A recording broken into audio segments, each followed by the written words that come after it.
Bienvenidos a un nuevo episodio del podcast de Centro Médico. En esta ocasión contamos con el doctor Héctor Ochomovo, especialista en psiquiatría con el tema burnout. Doctor, bienvenido. Mucho gusto. Bueno, es un placer estar aquí con ustedes. Voy a contar un poquito mi background. Bueno, yo soy médico y cirujano, graduado en la Universidad de Rafael Landívar. Soy psiquiatra, graduado de la Universidad de San Carlos de Guatemala. Soy neuropsiquiatra, graduado del Instituto de Neurocirugía Manuel Vasco Suárez y de la UNAM en México. Y bueno, tuve la oportunidad de hacer otros entrenamientos en psicoterapia clínica. Y ahorita pues tengo la oportunidad de estar en un fellow de investigación en la Universidad Heidelberg en Alemania. En el Main Institute en Berlín de sustancias psicoactivas y modificación de estados de la mente, ¿ya? Entonces, pues el área es bastante amplia y pues el día de hoy es poder hablar un poquito acerca de lo que es el burnout. Bueno, ¿qué es el burnout? El burnout realmente es un síndrome que tiene una historia ya bastante amplia. Empezó más o menos entre 1945 a 1965 con el doctor Friedenberg. Ya este era un psiquiatra alemán que después de la Segunda Guerra Mundial se va a Estados Unidos y pone una clínica de toxicomanía, de adicciones en Nueva York. Y este psiquiatra se empieza a percatarse que el personal de enfermería, que generalmente iniciaba con altos niveles de entusiasmo, ¿ya?, con los pacientes adictos, que ojo, que los pacientes adictos tienden a ser bastante complejos y muy demandantes, empezaban muy bien las enfermeras, pero en relativamente poco tiempo, más o menos después de 3 meses, las enfermeras que empezaban con mayor entusiasmo eran las que poco a poco se empezaban a desgastar. Y curiosamente no solo se empezaban a desgastar, sino que empezaban a tener conductas cada vez más de tipo, podríamos decir, de evaluativas hacia el paciente.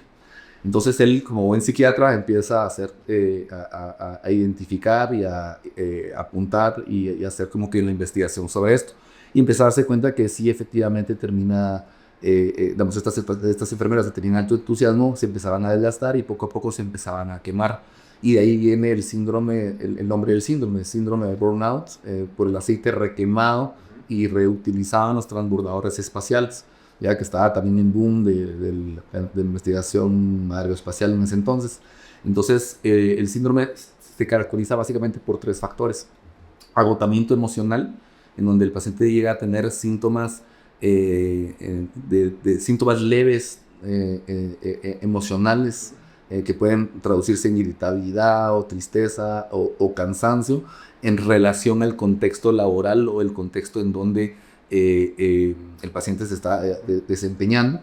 Tiende a estar también relacionado con la despersonificación, y la despersonificación es un mecanismo compensatorio en donde, digamos, el paciente se quita la empatía, porque si el paciente, diga, si el personal está atendiendo a un individuo, el dolor del individuo repetitivo le genera dolor al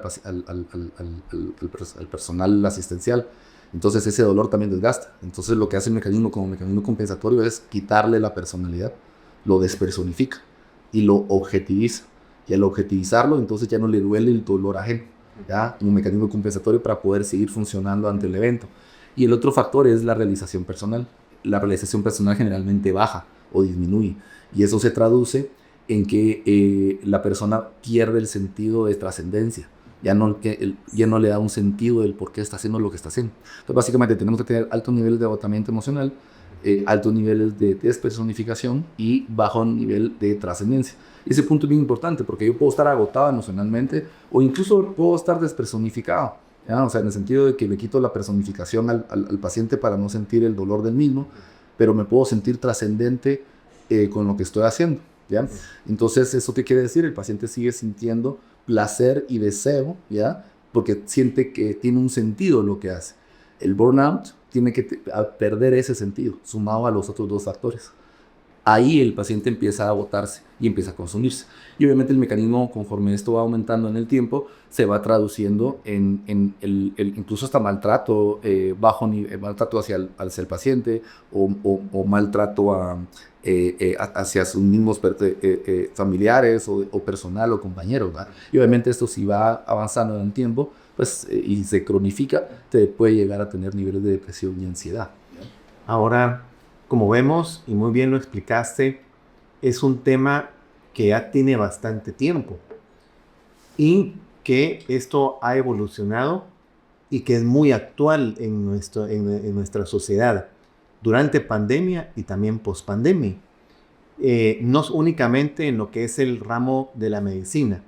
¿Cómo podrías enfocarlo también hacia otras especialidades o otro tipo de trabajo?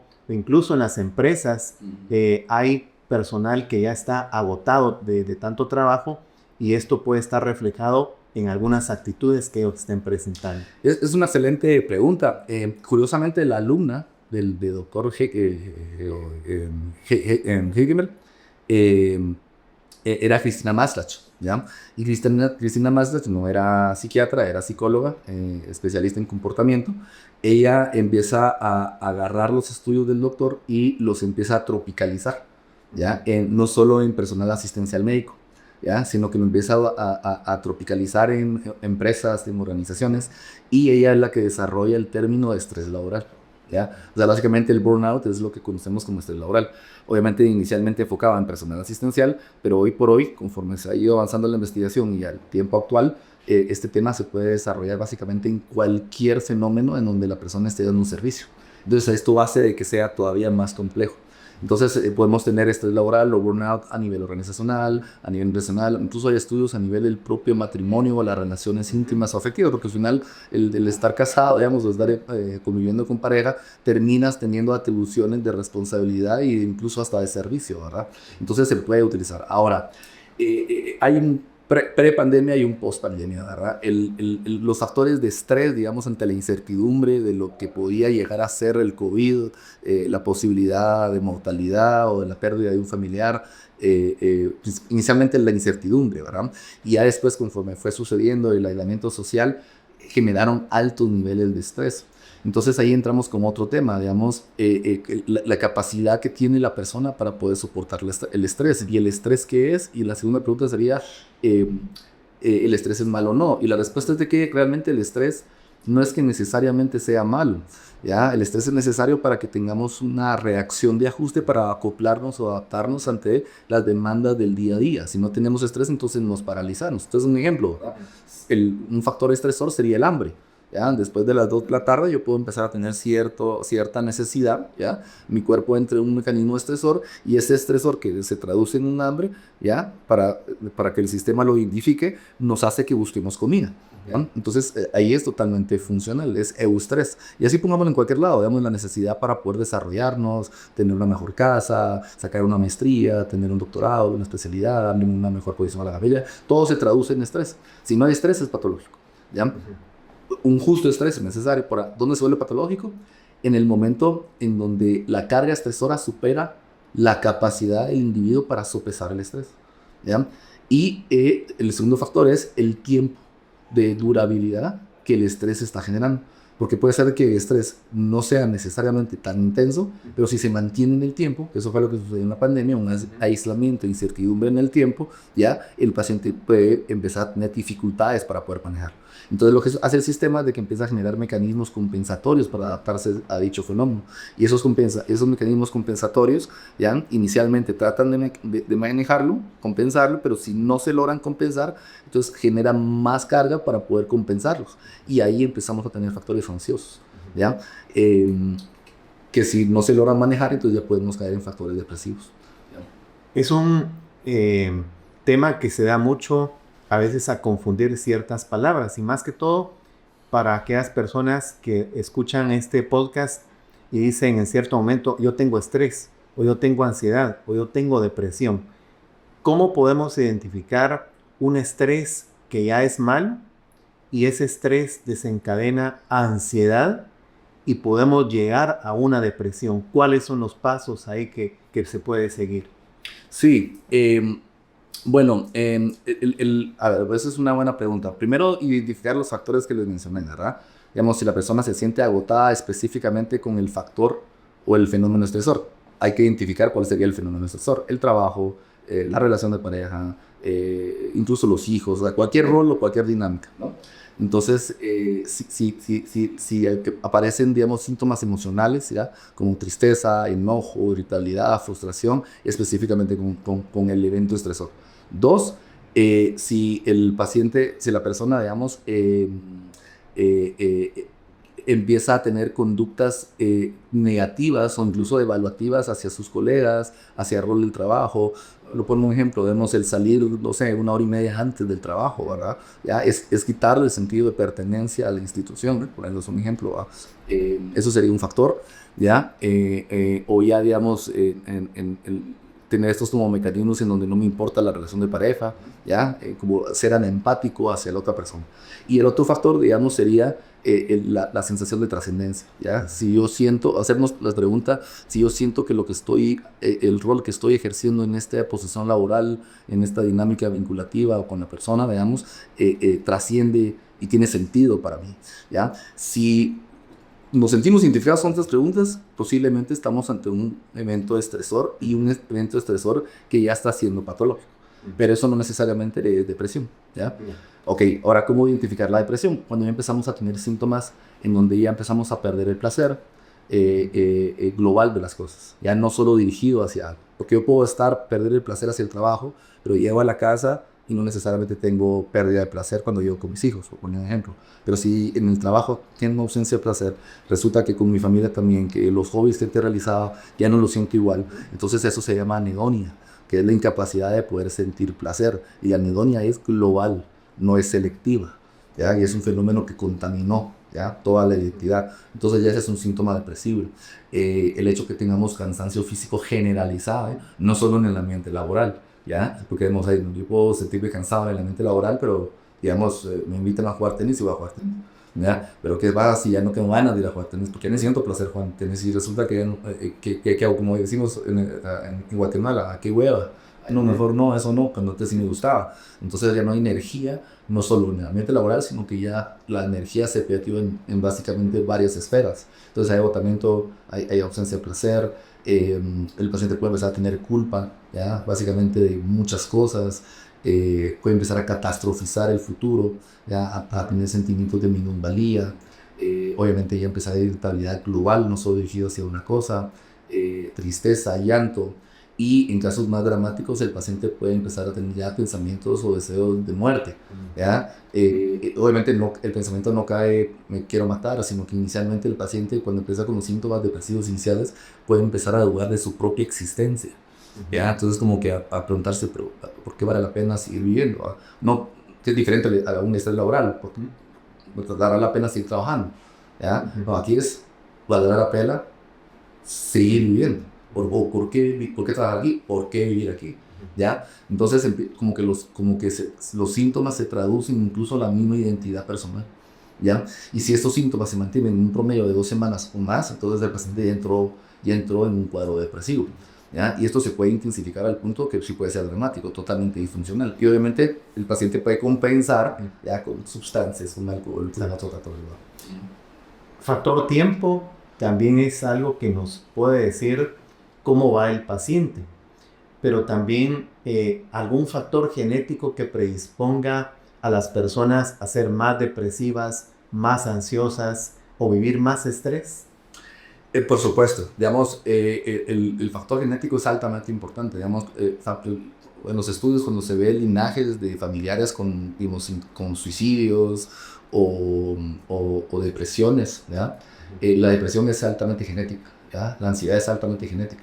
Entonces, factores genéticos en donde hay un linaje de antecedente afectivo en la familia, ¿ya?, hace de que el paciente tenga más riesgo de que el estrés se vuelva patológico más rápido, ya sea a nivel de intensidad, o sea, que tenga menos capacidad para poder tolerar un evento dramático, ¿ya?, un estresor, como la muerte de un familiar, ¿ya?, pues un ejemplo que es súbito, ¿ya?, o un evento crónico, ¿ya?, como un trabajo desgastante, ¿ya?, o sea, definitivamente los factores genéticos son mandatorios en la capacidad que tenga el paciente para poder soportar una demanda o un factor estresor, ¿ya?, totalmente.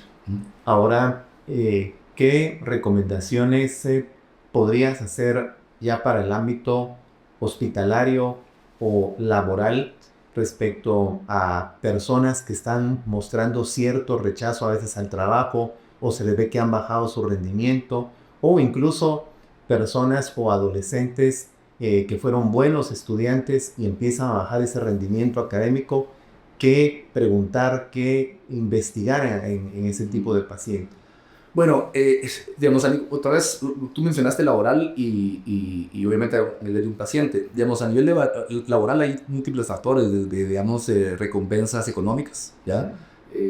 Digamos, pues obviamente un mejor salario, un mejor retorno, seguridad, estable certeza y seguridad económica al colaborador, por un ejemplo, ¿verdad? Tiene ventajas, obviamente, pero también tiene desventajas, ¿verdad? Porque, digamos, le puedo dar $1,000, digamos, a un colaborador, un ejemplo, pero en relativamente poco tiempo sus $1,000 puede que no sean suficientes. Entonces ese mecanismo a largo plazo puede que no sea necesariamente ideal, porque entonces te puede dar 1,500, te puede dar 1,000 y así sucesivamente, ¿ya?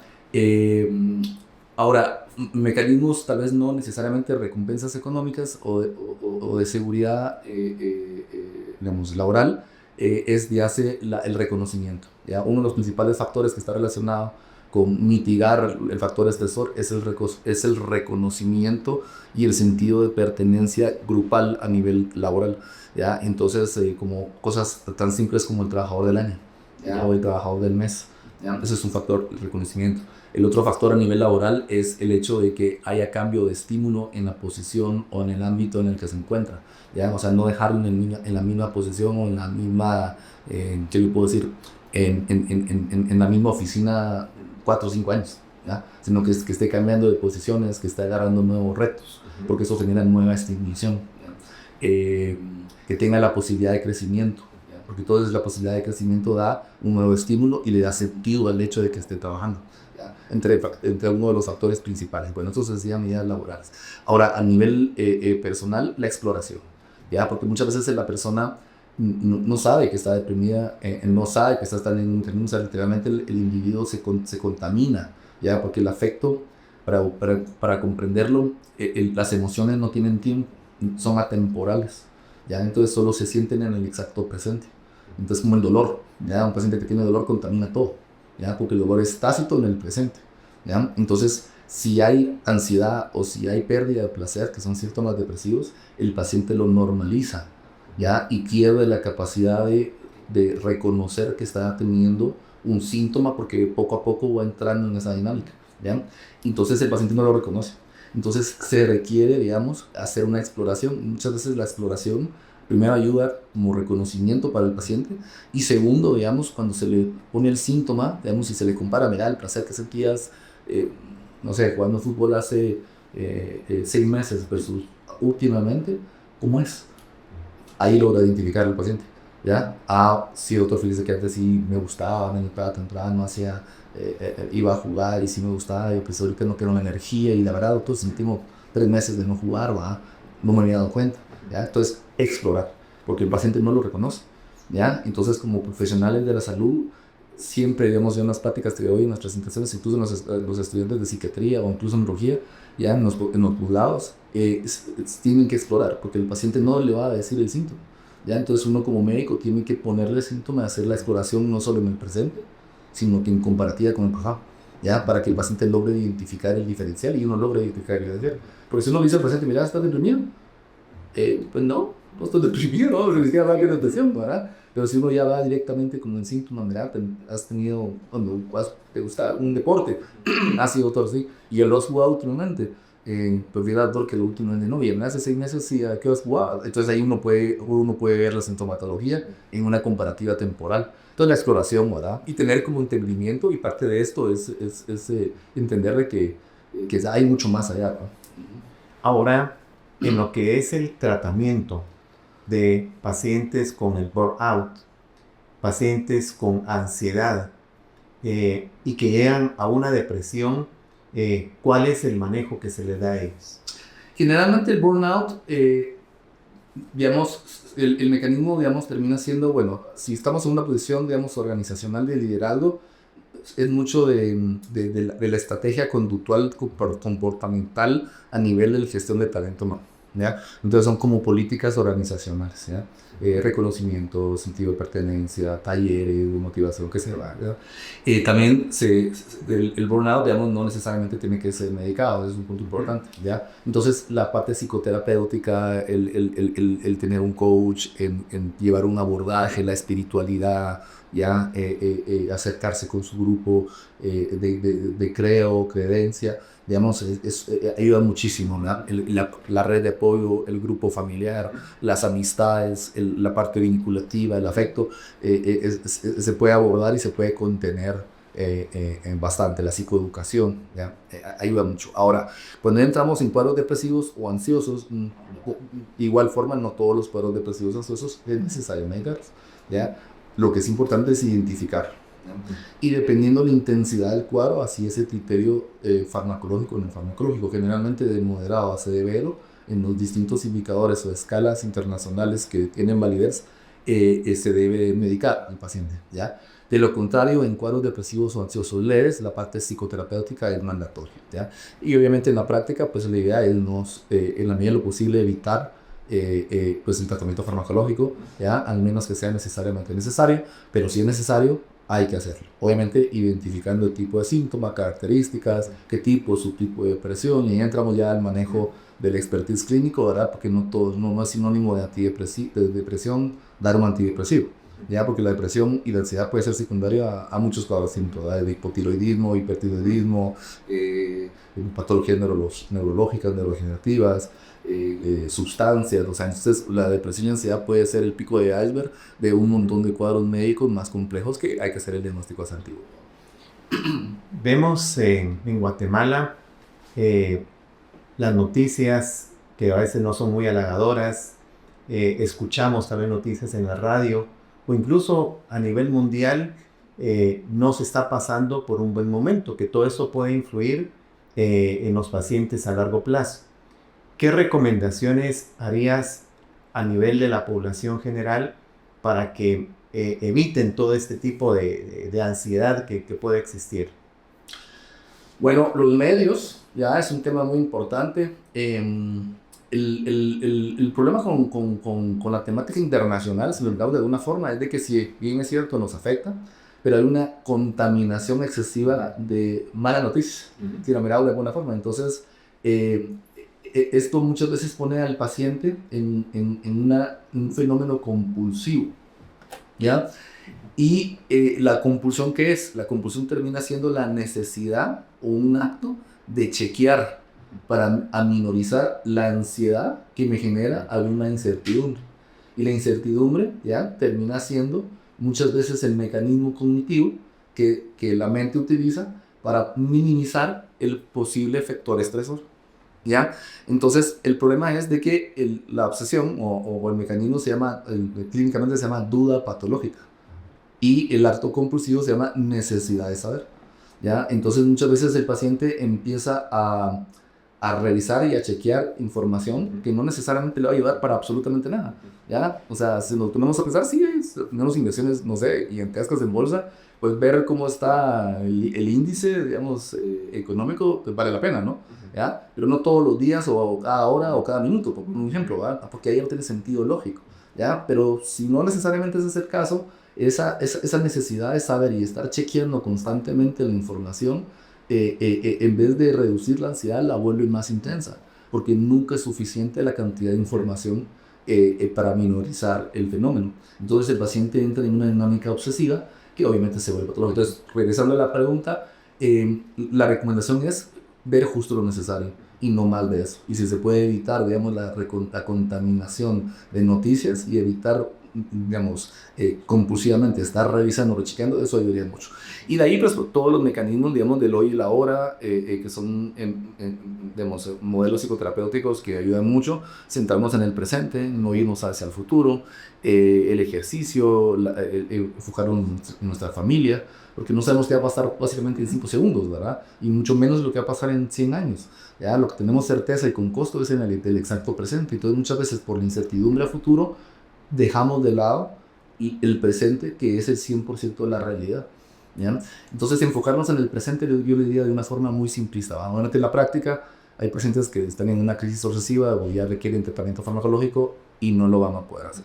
Es imposible para el paciente poder controlar su proceso mental y ahí pues obviamente ya requiere medicación o un abordaje más complejo.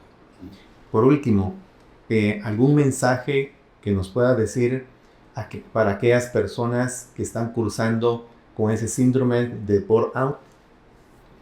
Que hablarlo, ¿ya? Hablarlo, reconocerlo. Si se tiene tal vez la duda y se sienten identificados con algo que hablamos, acercarse a un psicólogo, ¿ya? Incluso algún familiar, expresarlo, porque se puede abordar, se puede tratar y efectivamente la respuesta es sustancial. O sea, hay procedimientos estandarizados con sustancial evidencia, tanto médicos como psicológicos, etcétera, para poder contraerlo, porque si no se logra hablar y no se logra identificar, ¿ya? Y si no se acepta, ¿ya? Entonces básicamente no se puede hacer nada, y como esto es crónico, ¿ya? Entonces va a aumentar y los síntomas se van a intensificar, y lo que queremos evitar hasta cierto punto es de que no lleguemos a un cuadro depresivo o ansioso que ya requiera un abordaje sí o sí más dramático, ¿verdad? Que sí puede suceder. Entonces hablarlo, ¿verdad? Si se sienten identificados, no tener temor, hablar con un psicólogo, ¿verdad? Expresarlo y pedir ayuda. Muy bien. Queremos agradecer al doctor Héctor Ochomovo por su valiosa información. Estamos siempre a las órdenes acá en Hospital Centro Médico.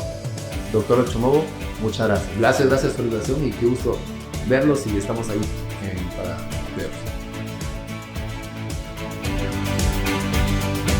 Entre Médicos, un podcast de Centro Médico y su Comité de Educación Médica Continua.